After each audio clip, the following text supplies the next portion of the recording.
London Fashion Week is often seen as a springboard for young creative designers before they propel themselves to the more commercially established international rivals of New York, Paris and Milan.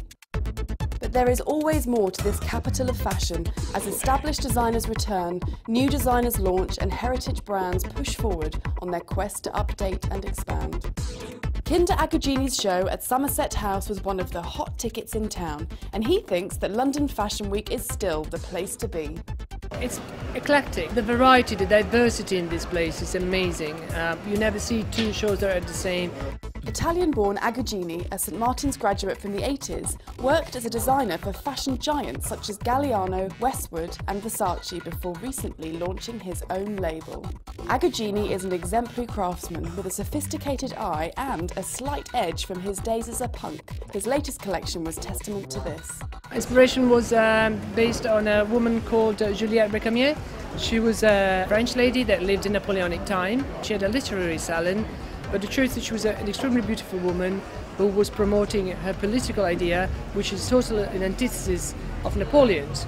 So he really hated and despised her, but she was so beautiful and charming and everybody loved her, so he couldn't really get rid of her. And I love the idea that a woman made herself available politically through her beauty and charm. She was pushing her intellect through her beauty.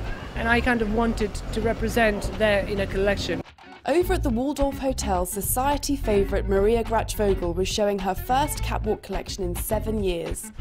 After a break to concentrate on the retail side of the business, she was back with her signature take on modern couture, with a timeless collection of glamorous pieces that are sure to increase her loyal fan base.